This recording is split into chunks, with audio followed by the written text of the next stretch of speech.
Live from our 7 Tasmania studios, your nightly news with Kim Miller begins now.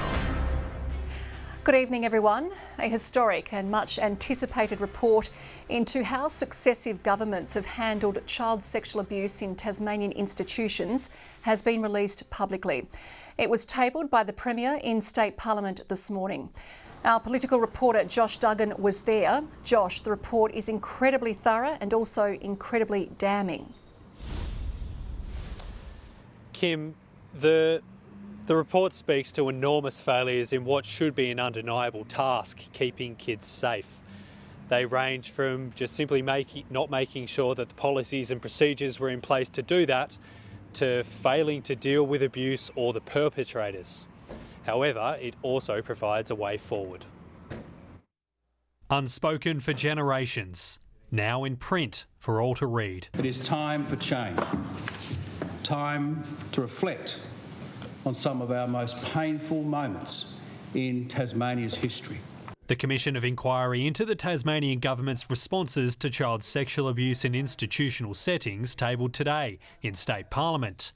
Countless stories of trauma told over thousands of pages. Commissioners summarising that while a lack of guidance and direction in responding to allegations and incidents contributed, so too did ignorance, inertia and a desire to protect reputational interests, while some leaders have resisted constructive criticism and lacked curiosity and initiative. At the Launceston General Hospital, former boss Peter Renshaw did not comply with reporting protocols in multiple cases and misled both the department and the Commission itself. Leadership failed to address a toxic culture that allowed pedophile nurse James Griffin to go unchecked.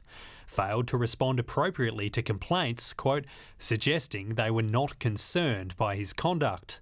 Often, there were no clear systems in place. At Ashley, children were exposed to unacceptable risks, with incidents not followed up on correctly. The department and government have known about potentially unlawful isolation practices since 2013. Excessive force has been a long-standing method of abuse at the centre, and allegations against staff weren't handled appropriately. We failed you. We are all accountable, and we are sorry. But we know that words are not enough. Delivered with a full chamber in front of advocates, whistleblowers, families and victim survivors. This report that's tabled today is about your story too. I hope it brings some healing through the recording and the recognition. Our children are our future, and it is up to us to protect them and to keep them safe. The report makes sweeping recommendations, 191 in total, calling for a community-wide focus on prevention and more therapeutic services for victim survivors, as well as governance reform, a stricter code of conduct for state servants and a stronger investigation process. We also must remove barriers to sharing information that have made it easier for evil to hide in the shadows. In schools, they've asked for prevention education, safeguarding for teachers, and the formation of a child-related incident management team, as well as better responses to young people displaying harmful sexual behaviours. The report reiterates the Commission's view that Ashley should close urgently, as well as calling for a review of the use of detention for young people. They say unclothed searches should be defined as child sexual abuse, and call for much more surveillance. They also want an Aboriginal youth justice strategy focused on self-determination. They call for extensive reporting and response policies in the Department of Health, a specialist police unit to investigate child sexual abuse, the state's lawyers to be trained to deal better with abuse victims, and much, much more. The onus of implementing those recommendations now on the government, already committed to all 191. The safety of children and young people is not an aspiration. It's a fundamental human right. So, the Premier says the safety of children is a fundamental right, Josh, and no one would disagree with that. But what is the state government going to do next? Kim, in a lengthy speech today, the Premier made a number of announcements. The largest one of those is that a site at Pontville has been chosen for the state's new youth detention centre. Ashley, of course, is going to remain open, but there have been a number of extra security arrangements that will be installed over the coming months. and all in all there's about $53 million worth of commitments, which also includes a new Arch multidisciplinary centre in the northwest which delivers services to victim survivors. The government is progressing out of home care reform already, and a team is planning the legislative reform agenda. Department of Premier and Cabinet Secretary Jenny Gale will oversee the development of a government-wide strategy. There's also an independent monitoring position which is going to be introduced early next year. Okay, Josh, now you were there as the report was tabled. What was the reaction from those impacted? Understandably, it was an incredibly emotional day for those affected by this. Some of them took hope from the words that were delivered inside the chamber, but others were looking for more immediate action.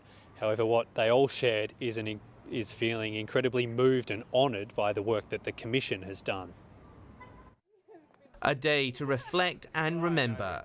Hugs, tears and emotions flowing outside Parliament minutes after the Commission report was tabled. There were a lot of words that spoke to my experience and took me back to those periods. The Premier's speech a major talking point in the gallery. Some left disappointed the words weren't backed up by immediate action. To be still today saying we will is not enough. I don't know how to continue having hope that it will ever be any different. I don't feel that there is enough being done immediately to ensure that children who are within out-of-home care are going to be safe. Social service groups preparing for the outsourcing of out-of-home care and other support mechanisms, but they warn they'll need the funding to match the vision. It's going to require a large-scale workforce increase as well as a range of other changes. We've got big hopes for ongoing funding that allows us to do many of the things that the Commission have flagged. Others angry the problem-plagued Ashley Youth Detention Centre will remain open until new facilities are ready to operate. I don't really understand why it is easier or why they're not able to spend the $5 million on finding an alternative to Ashley. But until I get a bulldozer at the front gates of Ashley Youth Detention Centre, it's all bullshit. But reactions haven't all been negative, with high hopes for Tasmania to become a nation leader in protecting children. We can get to the point that one day the rest of the jurisdictions in this country look at Tasmania and they look at us and they think, how did we fix this terrible problem? Tasmania are taking the forefront and they are being trailblazers with this. Experts calling for patience.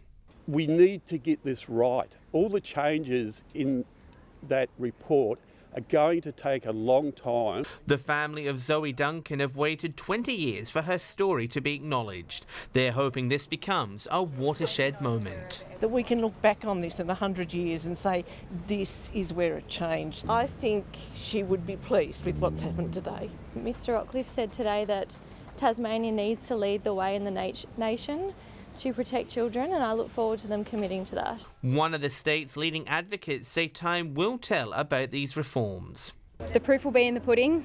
A lot of these changes have been spoken of in future tense, and we need to see immediate action. The government and the community on notice that culture and process have to change. All organisations, all community members, all need to be on the same page. It is incumbent on the government today and into the future to make sure that they honour this path. As Tasmania walks into a new future. John Hunt, 7 Tasmania News. And if you or anyone you know needs help or these stories have caused distress, contact the Sexual Assault Support Service on 1800 697 877, or you can call Lifeline on 13 11 14.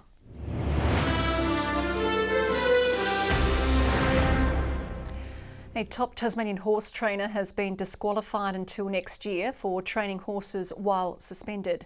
Scott Brunton and partner Tegan Keys faced a New South Wales stewards inquiry over the incident yesterday.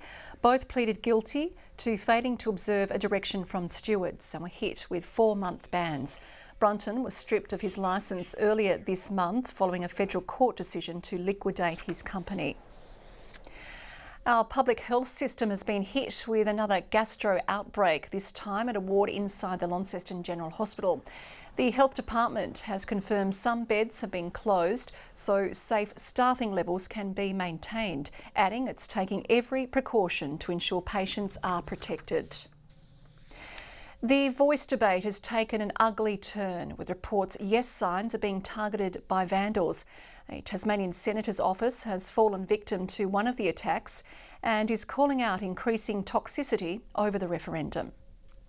As more yes signs are vandalised across Launceston, this corner is just one of the many targeted. And I was just really disappointed that somebody thought they could vandalise something on somebody else's property. Vandals have also targeted the office of Green Senator Peter Whish-Wilson. We need to call this bad behaviour out. There are some people out there that are willing to go to these lengths to make a point in what should be a contest of ideas. The long-serving senator says the recent activity paints the No campaign in a negative light. I haven't seen the kind of hatred and vitriol that I've seen from No campaigners online.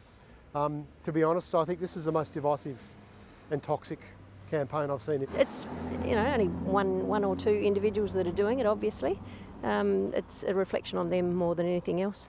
Some vandalised signs are being left as is, hoping to send a message to the community. To show people that this is happening, if I took it straight down, nobody else would realise that that's happening in town. Some residents are taking a different approach, instead painting over their vandalised signs to make their message loud and clear. Senator Whish-Wilson's matter has been referred to the police.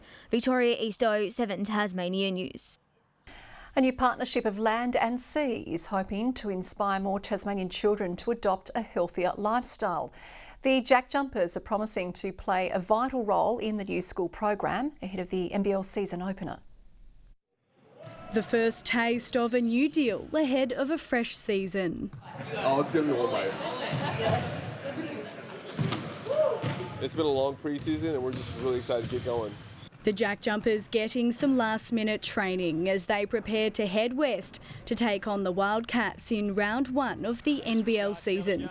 The side expecting a tough clash. All the teams are loaded with talent and they're definitely a high-powered offensive team, and we're going to run across a lot of those during the course of the year. A new season, not the only thing on their plate. The Jackies hoping to inspire more kids to take up a healthier lifestyle through the Jack Jumpers in Schools program, with Huon Aquaculture jumping on board.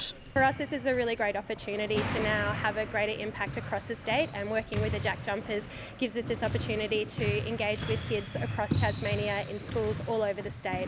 Significant planning has gone into the new sessions, which will see 50 grade 3 through to 6 classrooms discuss mental and physical well-being as part of the curriculum. We're always getting requests from schools to be there. We will run a process for schools that want to have us in their classrooms across the state. Hoping to bring up the next generation of basketball stars, happy and healthy. In their community, we've been out and about running clinics and around the state with family days. This is, I guess, the next iteration of what we want to do in our community. Ruby Kents, 7 Tasmania News. Volunteers are being called upon to help spread some Christmas cheer in Launceston. 5 charities are once again joining forces to host the Launceston Community Christmas Lunch at the Door of Hope. Organisers are putting the call out for assistance, with numbers expected to increase this year as more families face cost of living pressures. The idea that there's somewhere that they can go and be part of Christmas and have a meal and receive a gift and be part of that Christmas that we all are fortunate enough to experience. Wonderful to see those people who we see in hard times come along and enjoy a day, see them with smiles on their face. Both volunteer and attendance registrations for the event open tomorrow, and those who aren't able to help out on the day are encouraged to donate or help set up on Christmas Eve.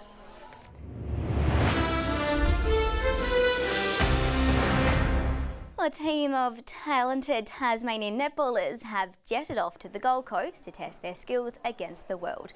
20 students from Newstead College departed Launceston this afternoon, eagerly preparing for day 1 of the International Netball Festival. I'm really excited to play against so many different different brands of netball. There's different countries going, so it should be really good. And they'll compete hard. They're very modest, but they will do well. Yeah, and we just hope that they really enjoy the experience. The team will spend the next 4 days battling the Queensland heat, hoping to bring some precious silverware back in their luggage. Good evening. Hobart 15 degrees today. Launceston and Strawn gather the 3 votes with our high of 18 degrees. Devonport 14, a cool 13 degrees in Burnie. How about Liaweenie last night? -7. Butler's Gorge dropped to -6. King Island, Friendly Beaches and Bushy Park all reached 17. Flinders Island and Grove 16. Low Head and St Helens 15 today. Liaweenie did warm up to a high of 12. Patchy low cloud across parts of the north today, but mostly clear across the state. There is a mid-level cloud band approaching Tasmania from the west that extends over the mainland. Some storm cloud is situated over New South Wales. A cold front will approach us from the southwest tomorrow as the high over the Bight directs that westerly airstream over the state. A trough lies over the mainland. The winds west-northwesterly, 15 to 25 knots generally, but up to 35 knots over southern waters and to 30 knots over the southwest lakes. So, a gale warning has been issued for waters between Tasman Island and Low Rocky Point, a strong wind warning from Low Rocky Point to Sandy Cape and from the northern tip of Flinders Island to Wineglass Bay and for the southwest lakes. Hobart a top of 18 tomorrow and partly cloudy, 17 for Geeveston and Bothwell, a chilly start in the hills. Launceston partly cloudy and 19, 17 for Devonport, Cressy a high of 19 degrees. Burnie 16 and partly cloudy, the chance of a shower for Strawn, 14 the top and 15 for Curry on King Island. St Helens tomorrow mostly sunny and 19, Swansea the same and Orford the same. They copy each other a lot, don't they? On Thursday, windy through Bass Strait but fine and partly cloudy, a shower over the west.